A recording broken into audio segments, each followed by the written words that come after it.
Through the Noise with your host, Ernesto Gluecksmann.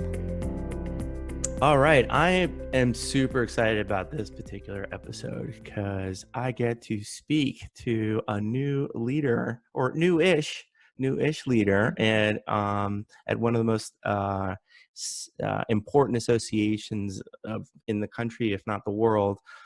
Susan, thank you for coming by on the show, remotely, virtually, online, whatever. I'm so happy to have you here and get to talk a little bit about what you're doing in your world. Susan Robertson, CEO and president of the American Society of Association Executives, or ASAE as everybody tends to know in the industry. Thanks for stopping by. My pleasure. Absolutely. I'm very happy to be with you today, Ernesto. So fire away. What you got on your mind? How are you doing? How are things?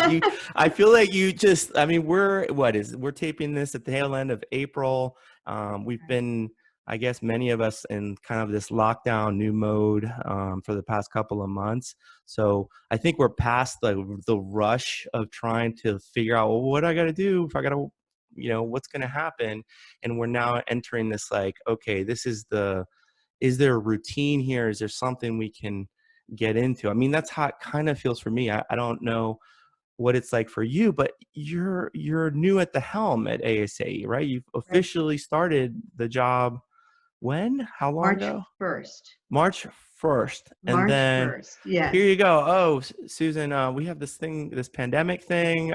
We need your attention on this, right? Yeah, it's been a little chaotic. It really has been. But yeah. I can't honestly say there's a routine to this. ASAE's been through a period of disruption for some time now. So to me, with John Graham's illness and then his passing, I was the interim CEO during that period of time, which began last June when he stepped aside, and I took over the organization, with the full intent, as I think all of us had, that he would come back. Mm-hmm. So very surprising and unusual circumstances when that didn't happen. But we literally went from that to taking the helm, and then COVID hit. So in a way, and this is kind of a strange happenstance, I've been used to the disruption because there was absolutely nothing normal about the period of time leading up to taking the helm as the president and CEO after John's mm-hmm. passing. So in a very odd way, it prepared me for something along these lines. But nobody, believe me, nobody ever thought that this would happen, that we would have a pandemic on our hands. Disruption is one thing, a crisis is another. Most of those happen and then you recover. This is an entirely different scenario, not just for ASAE, but for the entire association community and for the world. We're all, it sounds so cliche now because everyone is saying that this is unprecedented or mm-hmm. we're all in this together, but those are the words that capture where we are. And it's true, being at the helm of ASAE, I truly feel that responsibility and that accountability to the community more than ever before. And there's a lot of pressure that comes with that, but there's a lot of focus, and there's a silver lining to what's happened in terms of thinking about how we deliver value to members, the immediacy of their needs, the need to disrupt our own stuff and to rethink processes and priorities. It just kind of tosses everything up, and what comes back down, you make into something new. It sounds like I'm talking about a salad, but the truth is that is exactly how it feels. You're just tossed about until you say, this is exactly what our members need right now, and that is what we're going to deliver regardless of what we had planned. What's hard for associations, because I think by our very nature, we are planners. We have a schedule. There is a rhythm to what we do, mm-hmm. expected conferences, expected face-to-face meetings, the way we interact with our volunteers and our members has a cadence to it every year. And that's good. There's nothing wrong with that, but this has completely interrupted that. So what we would define as our norm is completely out the window. And when I said there's a silver lining, it doesn't mean that I have my head in the sand and that this is a good situation. It's a horrible situation. Mm-hmm. The loss of life is tragic, and that thought has to come before everything else. And then what's left, we have to make the best of. And in the case of ASAE and other associations, because I talk to people all the time who are running associations or a part of staff, it comes from all levels, is that, all rules are out. And what is making us think differently is the needs of our members in the middle of this crisis, and they're different from the needs that our members had prior to this. And we just didn't know what that would look like until we're in the middle of it. So I think you asked me how's it going, and I'm not sure I answered your question, but A it lot is, is what's yeah, going it's a on, right? lot. It It's is a hard to lot. even probably even have time to reflect on it, because so much of the incoming is just changing and variable, and what you think today, you can't really count on 2 days or 3 days or a week from now as to what Right. can happen, right? Because there's like a situation where it's on the word unprecedented. Here I go using the cliche word, but But it's no one's true. gone through this. We haven't Yeah. gone through this, right? We had a 2008 near financial collapse when I guess mistrust in assets in the banking financial system, erupted into that. In some ways, I think this is a similar scenario where it's an external thing, it's a Mother Nature thing, it's a bizarre disease thing, but there's a lot of uncertainty, and you can't there's a lot of people not going to get normal healthcare checks because they're afraid of going into the place where you're likely to That's right. encounter this disease. So that healthcare system has this a trust issue there, in a sense. That's the only similarity that I could actually think of. But the shocks to the system, like how long until we're able to go back to normal operations, it's possible that we will never go back to what used to be like, right? We just don't I know the agree. makeup of that, right? There's no guidance here. The only thing Yeah, we can I mean, if you were to have a musical analogy, it's like an atonal symphony. There isn't that mm, final note that makes you feel like, that's the end. There's none of that. mm-mm. We're in pursuit of something that we can't even describe right now, which is to return to what? We don't know. I had such an interesting conversation with one of our healthcare executives, association executive, who was talking about kind of the inner workings. We hear a lot and we respect what the front line is doing, the first responders, amazing things. But behind the scenes is exactly what you were talking about. There is this pent up demand for surgery, for healthcare, for the day-to-day stuff that we've all gotten used to going to see, your specialist for whatever, or receiving treatment for sometimes very serious diseases like breast cancer. And this pent-up demand behind the scenes is going to absolutely clog the system Mm-hmm. once we can say with some certainty that the pandemic is winding down, and not taking all of those resources and putting them on the front line. And as I understand it, folks who are in healthcare behind the scenes, waiting to be able to practice again, are having trouble sustaining themselves. These hospitals where their revenue is driven is by some of these procedures and visits that you're referring to. And not to go down a healthcare path, but I think there are a lot of hidden, or there are layers to the problem. And the outer layers are we're seeing right now, and that's the first response, the crisis itself, Mm-hmm. the decline in revenue, which is just taking us all by storm, and the need to provide products and services and community at little or no cost. I can say, and probably your listeners would laugh because ASAE doesn't do a lot for free. I mean, I love ASAE. I've been with ASAE for 20 years, but the thought of doing our membership marketing and communications conference yesterday virtually and not charging anything for us is new Okay. for Hey. ASAE. And yet we had more than 3,000 people. I mean, that's just an amazing way to serve the community. It is at one time horrifying because you don't see the revenue that you budgeted for the year, and that's the loss. But at the same time, what's gratifying for the staff, and I think for our members, is that we're coming together at a time where we really need to be together to learn what to do in this crisis. Interestingly, our learning team looked at what we had planned for MMCC, had it been live, our usual conference, and stripped away a lot of great content. We have a call for proposals. We're very selective about the proposals we select, but yet some of those, spoke to the profession of association management as we know it every day.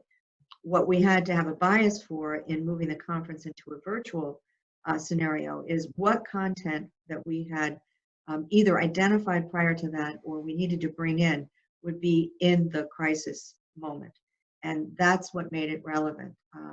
And, you know, I know we all worry about relevancy and how vital our associations are to members every single day of their lives, or at least one day a week. We'd settle for that. The fact of the matter is I don't think we have to worry about relevancy if we remove the lens of day to day and simply get real and get raw with what our members need right now and deliver that. Then we're relevant. And we have to remove our own barriers and rethink our own processes so that we can do that. And I think the devil in this is perfection. We are not going to be perfect in No. this scenario. And No. that's another hard thing for ASAE, because I whether we know. like it or not, people look to us to be a model for what to do. Right. And when there is no roadmap, we cannot be a model. We're trying to find our way through the same crisis and through the same murky path that every single association is facing today. But our role in this is a little different in that, you know, we're dealing with association professionals in that profession, not providing value to healthcare, not providing value to technology, or many of the industries and professions that are being called on right now to more or less synergistically find solutions to this horrible problem. We're trying to assist the people who are doing that. So right, the coordination we're of that, the convening, yeah, that's the essential role of the association world, right? absolutely. You know, And when I you're, was president of the foundation, I used to say that ASAE and the foundation doesn't necessarily, you know, feed underserved populations. We don't find and provide clean water. We don't cure diseases, but we help the people who do that do it yeah, better. you facilitate that. You facilitate Yeah, the standards, creating standards, creating initiatives, organizing the industry so that there's less waste and more coordinated efforts. And especially now, I would say there can be no greater time, because there is going to be some wasted effort, some overlap, just because you in the, I guess, to borrow a term, military, in the fog of war, you don't have all the information. It's not all going we to be don't. perfect, but can you direct people and get organizing them into those directions? You'll be far better off than if you leave these groups to be somewhat rudderless in their efforts or on their own. And I think everybody's looking for that kind of strong leadership now. Like, somebody just make the decision, and then we'll get busy at it, you know. And if we have to change next week, then we will. But we don't need to have a lot of perfunctory discussions and meetings and beyond all the typical stuff, because there's just no time, right? What you need is some, It's true. some courage. And I think if your role at ASAE is to sort of demonstrate the best, I mean, Susan, that takes a lot of courage, which you just got yourself into. I mean, taking the role from a predecessor that unexpectedly had moved on. I mean, that's a career defining moment in and of itself. Yeah, And then at the heels of that, it's like, boom, everything, the way we all have to do our work has to change. it's Susan, what are true. we going to do? I know. Yeah, okay. Tell me what to do. You know, you and I, when we had a conversation yesterday about how we were going to prepare for this podcast, you said something that stuck with me, which was your role as an EMS, right? Yeah, I was a former firefighter for about 7 years. Yeah. Right. And I thought a lot about what you shared with me, and I want to pull out of that what my takeaway was, and what I think is a way to define the role that we have right now in helping the community is that, you know, you said no matter what was going on in the firehouse with your colleagues, Mm. whatever, the minute that bell rang or the phone call came in, you knew exactly what to do and you did it as a professional team. I think that's what we're striving for here, is that, you know, rather than the chaos of not knowing what to do, we actually do know what to do. And it is the essential components of association management applied to a completely chaotic situation, Mm-hmm. which is we know that we have to listen to our members. We know that we have to help them do their jobs better every day. We need to provide the kind of value that they can afford and access when their worlds are not exactly well organized. These are sort of the basic principles of creating an association that is responsive to its members and adds value to their professional lives. You could fall back on things you absolutely knew what to do. So can association professionals. We know how to do this. We know how to run an association. It may not have the same financial rewards. It may not look and feel like it typically does, but at the core of us, we do know how to lead. We do know what to do from all levels of the organization. I think there's some confidence in that. You know, in this environment, you can lack confidence. You can feel pretty shaky, particularly if you got to tell other people what to do and you're not really sure what to do. But then if you really go back to why are we here, what is it we're doing, and why are we doing it, it gets a little bit clearer. And that's not perfect. We had a general session speaker yesterday who said, in essence, you could be courageous or you could be comfortable, but you can't be both. Mm-hmm. And I thought that was a really great way to look at life right now, is that it takes some courage, it takes some guts, and it takes some mistakes. And you know, I was saying you can't strive for perfection. Perfection will absolutely stand in the way of us delivering right now. So an image is funny, or we have problems with the audio, whatever it is. I'm finding that there is a tremendous amount of understanding, compassion, and spirit out there for those kinds of mistakes, because we're just keeping it real. And what we're trying to do is deliver what people need. And it's interesting because, you know, whereas in a live event, under normal circumstances, if some things didn't go well, I feel like we'd be roundly criticized, as any organization would. But in this environment, we're truly in it together, and we put those pieces together, and we're doing it so quickly that sometimes it's not 100%. But if it's 80 or 90%, well, Good that's enough. still good. Yeah, that's Yeah. still good. We got to give ourselves a little leeway, I think, and a little forgiveness from, you know, the departure of the norm to this new territory that we're in, and at least being in it, being in the moment, and having the right intent. I think you get points for that, so to speak. Well, I mean, I think that you're totally right. I think there's a lot of understanding for this. I mean, we're on a Zoom call. I used to prefer to do these in person in the studio. And so if the audio quality is not quite there, or, you know, we're recording this video and it's not quite, the lighting's not quite there, whatever, who cares? Or if my cat joins Or your us, cat walks in, as that's right. you warned me She's bound to about. do it. That doesn't really matter. That's just that's what we're all living through. But on the courageous side, I definitely want to touch on this point that, you know, many of the groups, and every group is different, and every group has different risk tolerances, and they're looking at how long they can survive without the same revenue streams that they were expecting or hoping for. But guess what?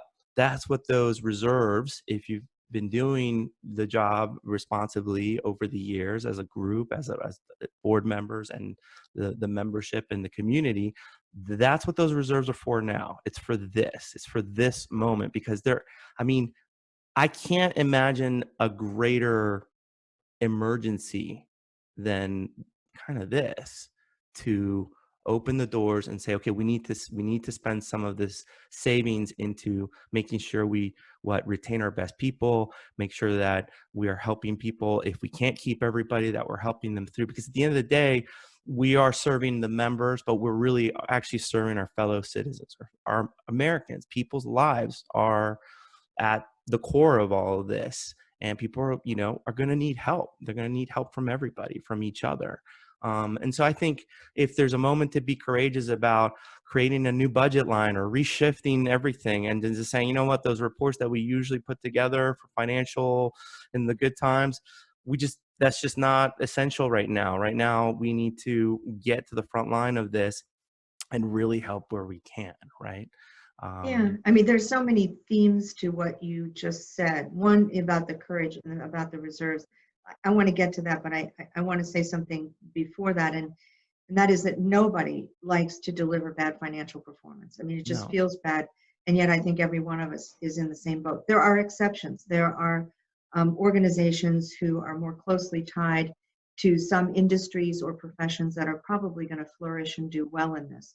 Not because they're leveraging or exploiting the situation, but that's just how it's naturally occurring. But most associations, whether they're trade or individual membership societies, have big challenges right now, because ripping away face-to-face meetings from our lineup is a big loss. You know, we're not used to doing everything virtually, nor do we do everything virtually. I think we're learning a lot from it. That's not a bad thing. But those are big revenue streams for us. Advertising sales, those are things that we watch decline because our members, other associations members have to shave their own budgets, travel, professional development. Those things that could be looked at as non-essential expenses are ones that are going to be cut back on. And so part of the courage that you refer to is to sustain yourself through this, because associations get hit a little later than the general economy. There's a So when lag. the economy snaps, like in '08, this is what happened in '08. Economy snaps back, and it snaps, and we all adjust our budgets accordingly. For profit, nonprofit, doesn't matter, even the government, right? And so some of the things that associations do are not in the budget anymore, and they won't be back in the budget for a year or more until organizations can come back around, restaff appropriately, and restore their budgets. And that doesn't happen when you end a crisis. So let's just say that a vaccine is produced and widely available, that travel is restored, hotels are back up and running, all the key indicators that people could move around and meet face to face. That doesn't necessarily mean that they can do it because they might not have the money. So we have to gear up to get through that period of time. So back to your comment about reserves, we've all worked really hard to build reserves, but this is the rainy day. I can't imagine, and I hope I don't ever have to imagine, any of us have to imagine, a crisis like this that has really just put a clamp on our economy all the way around, which affects every single facet of what associations are able to do. We have to use our reserves to get through this. There are probably, as I said, associations that don't have to, and I commend them, but that's not the majority. One of the things that we're doing, along with other organizations, we're not alone, is we're trying so hard to get the government to support us. C6 organizations need government funding. We need those PPP loans that are forgivable to come into our sector and start to breathe life back into us. We are lobbying long and hard to make that a part of the next COVID bill. So our public policy team, truly night and day, are looking for opportunity signals from the Hill that that's possible and at what level. We're just trying to get in the game. The last COVID funding went to C3s, which is great, and no question about it, but C6s were knocked out.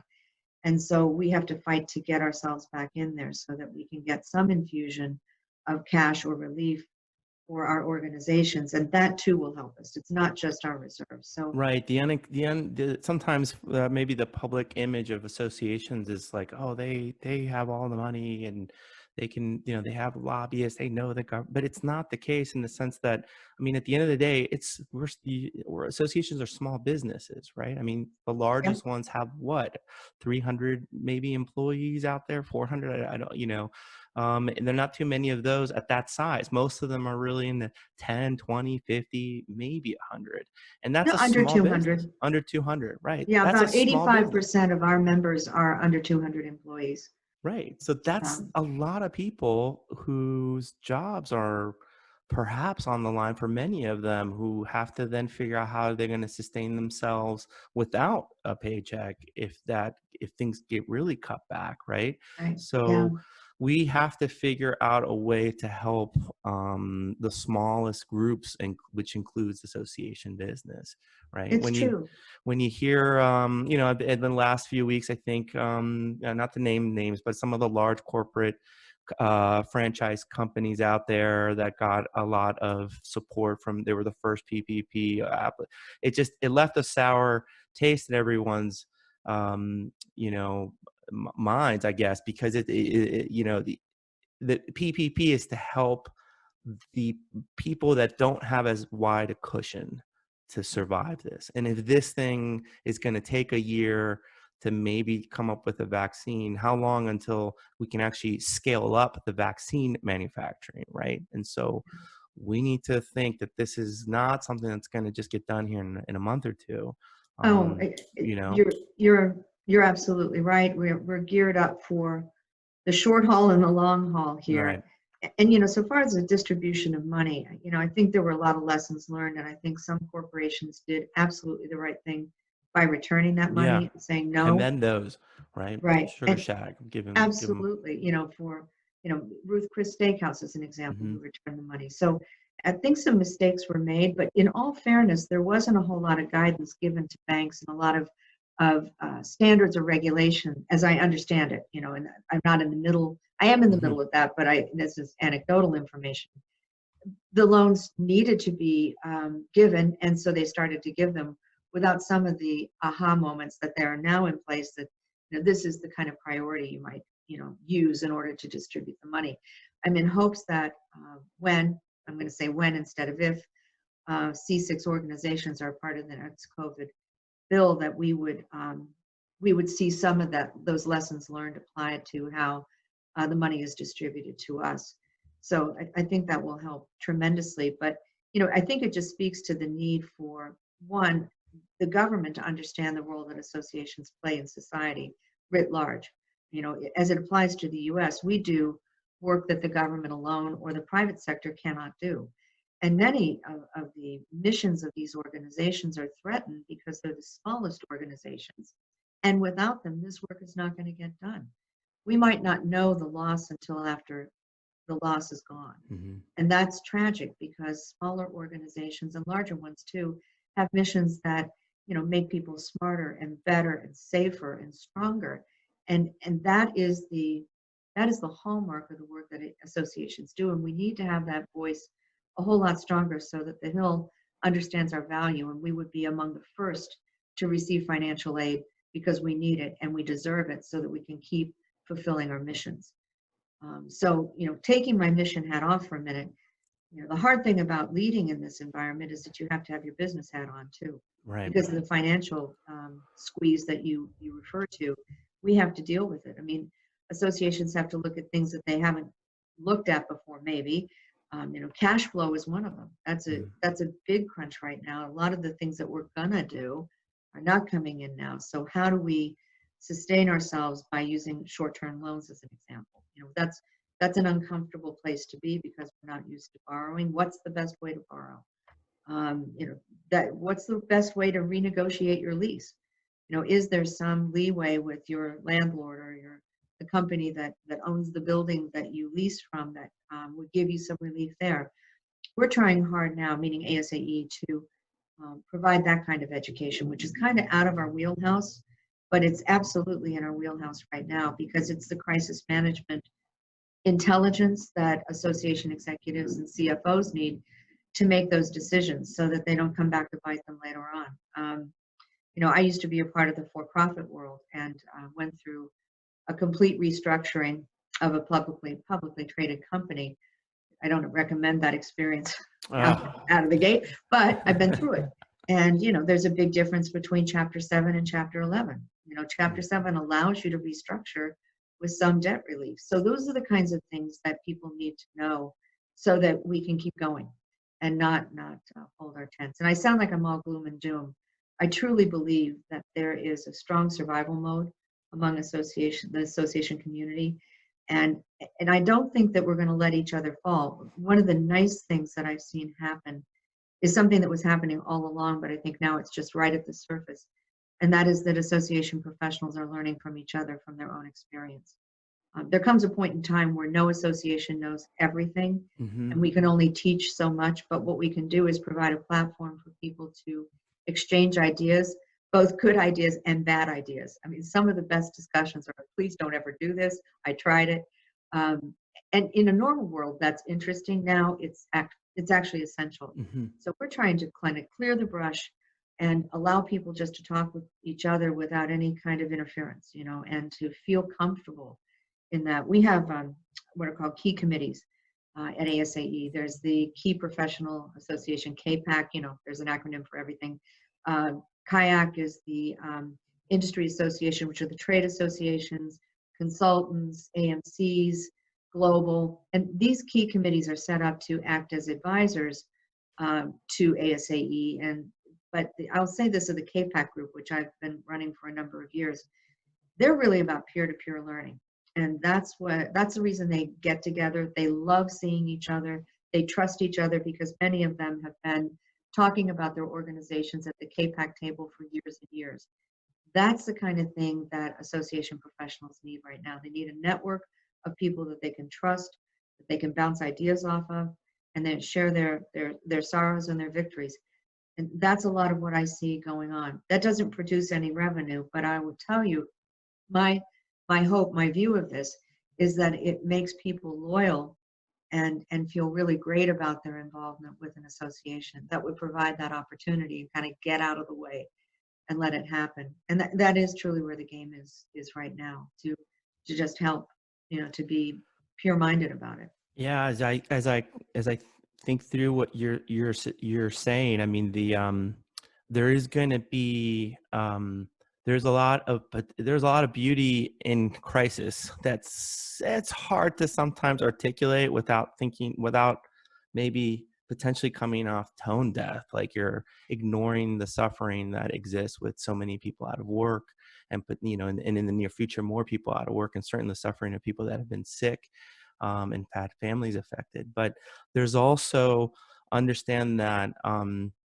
the spirit of doing something very difficult. I mean, I don't know anybody right now that's not working harder than they've ever worked before. I mean, just trying Right. to get accustomed to figuring out how to do your home environment. If you've always used to go into the office, and getting the technology into place, and getting just orienting yourself in this space is disruptive to your normal workflows. And now you have to take care of a couple of little ones like I do. And it's like, there's no time really to, you know, I guess bemoan what I've lost in a sense. There's no time for that. Just forget that. Just go forward and you're doing the right thing when you're working hard, and you're up, and you're listening to people, and you're coordinating these initiatives, and you're not second guessing. You don't have the time to second guess everyone. It's like, lean into your staff and lean into the community that's there, because they need you as much as you need them. And I think that is going to be something, as we go through all this, that'll be a very beautiful experience to reflect on in the future.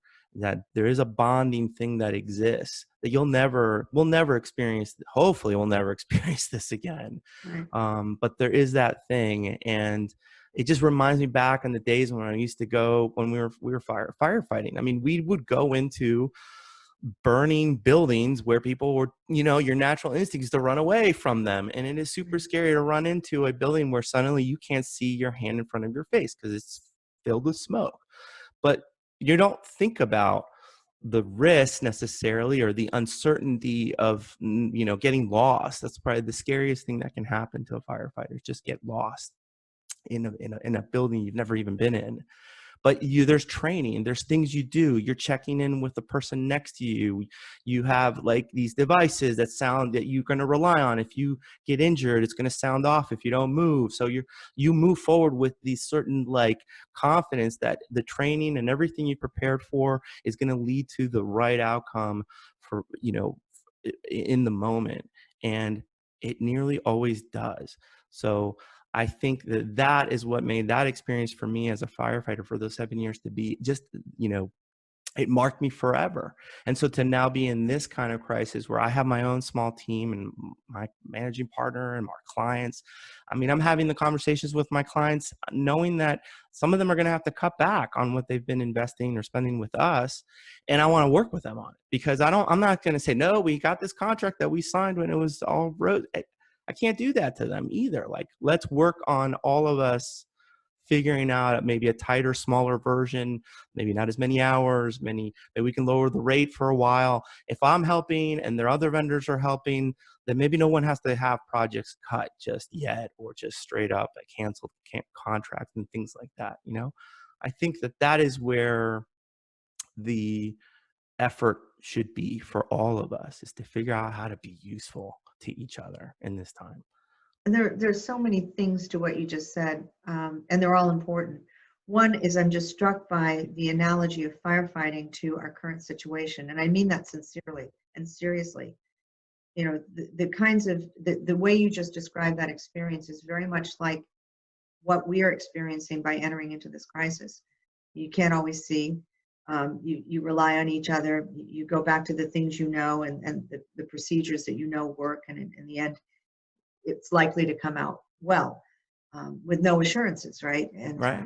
it's amazing how similar that is, and how much risk, certainly individual danger is a different story, but I'm just by how closely tied those two experiences are.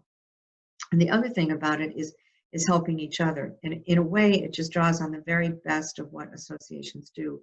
We do work together with our members and our volunteers to do good work. At the end of the day, we add value to this society, and in the process of that, we add value to each other. I think we're seeing this play out small, and let me address that, and then I'll go big. The small part of it is, we are very sad, and it is a tragic situation and a stressful one for everybody. But at the end of the day, we have an organization that we have to run, value we have to preserve and deliver, and we have staffs that, to the extent that we can, we need to protect and employ. I mean, our jobs as leaders is to figure out a way to do that, and it's scary and it's hard. It's really hard. But you mentioned that a crisis sometimes can create, that silver lining, or never let a good crisis go to waste. But we can change under this umbrella of chaos and disruption. It does cause you to look at your organization differently. It does cause us to think about how we are delivering value and what it is that our members really need. And there's a hierarchy to that. I mean, I think we have an opportunity to actually do something that we're horrible at doing, which is stop doing things. What is it of all this stuff that really doesn't matter anymore? Nobody misses it. If everything were normal again, somebody might miss that one face-to-face meeting or seminar or whatever. But in the context of things and for now, no, they don't. So we do have an opportunity to stop doing some things that don't add value or that deplete our resources. As hard as it is, we have an opportunity to look at how we retain our top players and how we maybe help some of our others to move along, or to maybe move to a different kind of work scenario. The grace that we're finding in working remotely is that we can do it, and organizations can run this way, not forever, but maybe a blended model that would allow people to work differently, from home or in the office, different kinds of hours. I think we can really think creatively about how we continue to employ and engage our employees, but it does speak to the letting our resources flow to what really matters, whether it's people or it's programs. That's what we have to do, and those are some hard decisions. Now, if you go big, you can see this happening now. Research firms, industries, previous competitors are opening up their intelligence, their knowledge to others so that they can find a cure for this disease. I mean, you want to talk about what brings people together. A pandemic like this, I think, is bringing out in many ways the best of industries, the best of professions, the best of for-profit organizations and companies who know that none of them will ever get there on their own. We need the FDA, to be testing and making sure that what we do is safe, but then we need this cutting edge innovation and technology and healthcare. Across the board, we need innovation, and we need and change and collaboration. So I think there's a lot of lessons to be learned out of that might, lower those barriers forever. I think competition is good. It's what, keeps us going in many ways, financially, the economy, but there's some really important lessons that I think we'll all learn. I don't think associations are going to come out of this the same way that we were before. There might be fewer of us, and that's a sad thing, but maybe there's a natural selection to that. It will be survival of the fittest in a way. And then we have to put it back together so that we're sure we're doing the right thing for the world. That's what we have to do.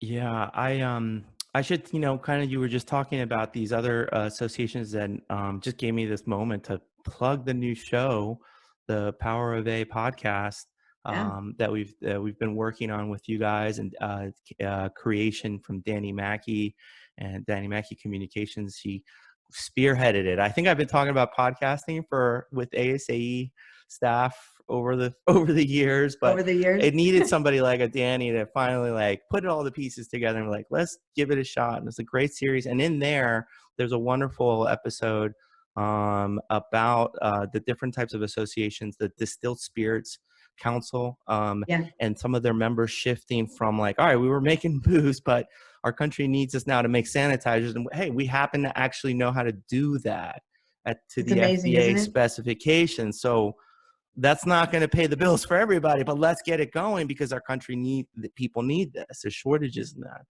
That's the Well, kind of thing that are going to be great stories of yeah. change and just shifting and just responding and, taking some responsibility to help the sectors that are really in trouble, right? Our healthcare. Well, I think there's a lot of inspiration in those stories, which is what we're trying to really loft through the program. And Mary Kate Cunningham, who is our Vice President of Public Policy, is our host for the series, but she's also behind the scenes one of the catalysts and identifiers of these stories to bring them together.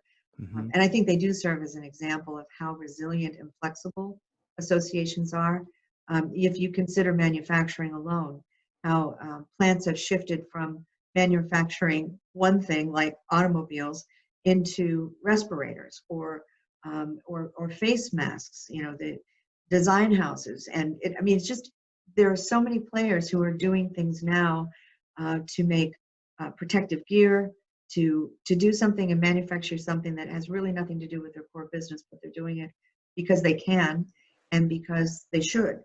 And it's wonderful. I think at the end of this, we're going to be reflecting back on the critical difference that associations made right now in this COVID crisis, and it will probably rise to the top of impact that associations have had for years and years. Susan, you might Even have to in have a whole new category of awards in the future. Probably. Well, the Summit Awards, yeah, I think we probably need many more Summit Awards just to acknowledge the great work that associations are doing.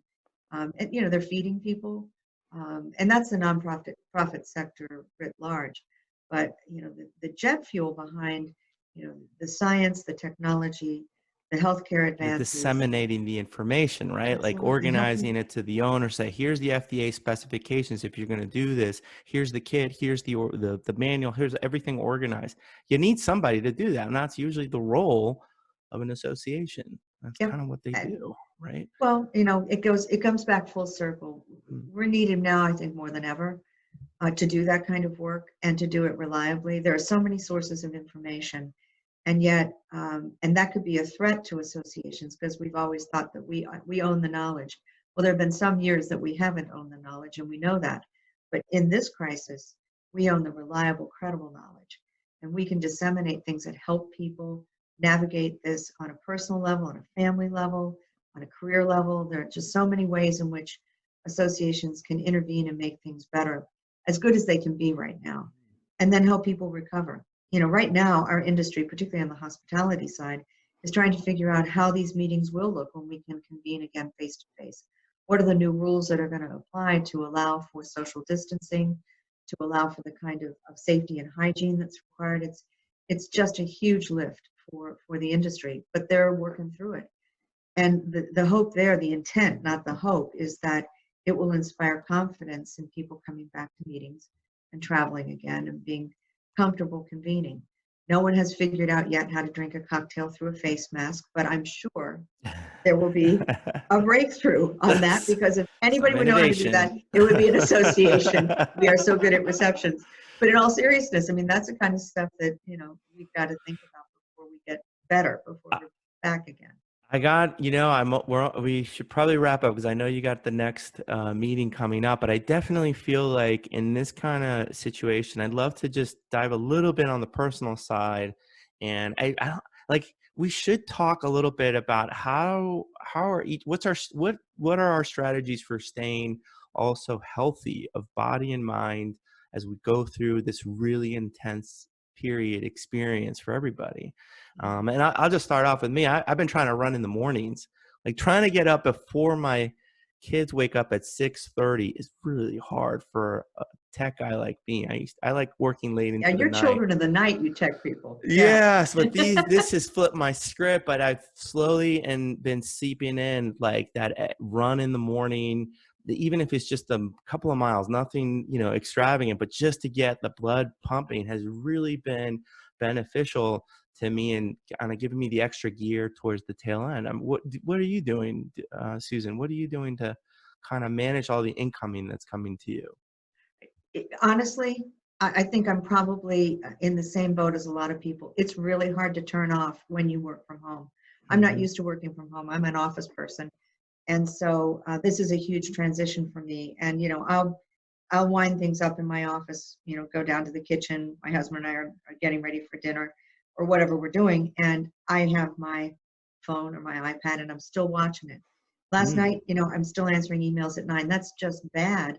But I just feel this responsibility and I feel like I might miss something. So fast forward, what I've done for myself is I had worked with a trainer. About a year and a half ago, I quit because I had a knee injury. And then of course I got lazy and I didn't go back. And he's such a smart guy. He's been doing FaceTime with his clients. So I thought there's just no better time for me to re-enlist. So I called Chris and I said, sign me up. So twice a week I work out with Chris and, I have some equipment, not a lot. We get that done and it's motivated me to do it pretty much every morning now. Because I sit all day. I don't know about you. I'm, your viewers or listeners out there, once you get into your home office, you're right there. You've got your computer. You don't move around a lot. I'm not disciplined enough to, do laps around my desk so much. I could go for a whole day and realize that I've moved very little, like 12 steps or something. So I've got to do this thing in the morning. Schedule it.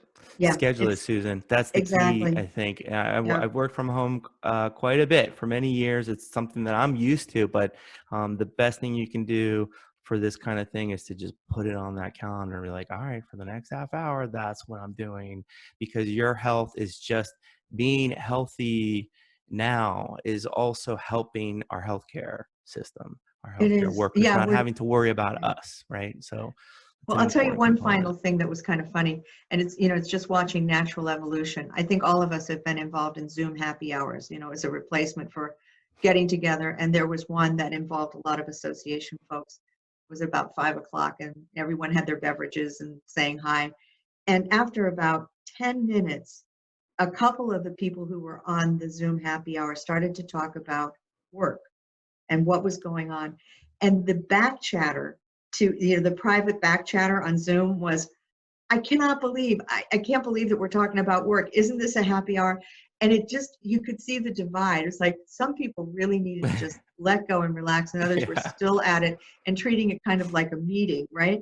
So my point in just making fun of that is to say we really need to find a way mentally to disengage. That's my struggle right now, and I haven't got any. Maybe not disengage, just shift the attention into you for a moment, and then or some way go back. of that sort of Zen place. I'm not finding it yet.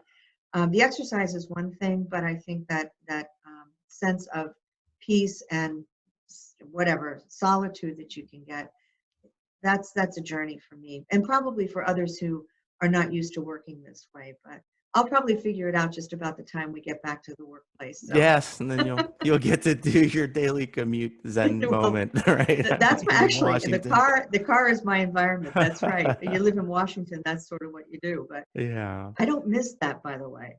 No, I don't miss who the does? commute. That's the best God. part of this. Like I Yeah. don't know, but that definitely takes a toll in and of itself. And that's another podcast, right? There we Commute go. stories. Yeah.